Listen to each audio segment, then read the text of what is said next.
Ang ibang bansa may beach lang. Ang Pilipinas may super beach. Dalawang beach sa bansa ang pasok sa top 50 list sa daigdig, kabilang ang isa sa El Nido na numero 1. G tayo dyan sa report ni Ian Cruz.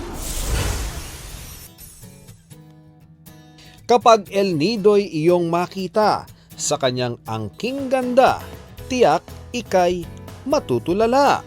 Lalo na kung iyong marireach ang Entalula Beach.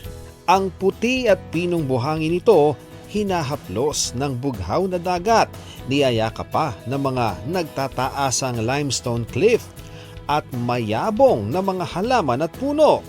At ang buong mundo tinitingala ito. Numero 1 lang naman kasi ang Entalula Beach sa world's 50 best beaches ng isang travel website. Masinsin ang pagpili ng 50 best beaches sa daigdig. Dapat katangi-tangi ang ganda, hitik sa wildlife, banayad ang katubigan at walang duda ang hatak sa mga turista. At sa listahang ito ng mga patok, may isa pang beach na nakapasok. Guys, we're finally here! Rank 25 ang pagkahaba-habang sandbar ng Kalanggaman Island sa Palumpon, Leyte. Dinarayo ang baybaying pagkaputi-puti at habang 753 meters.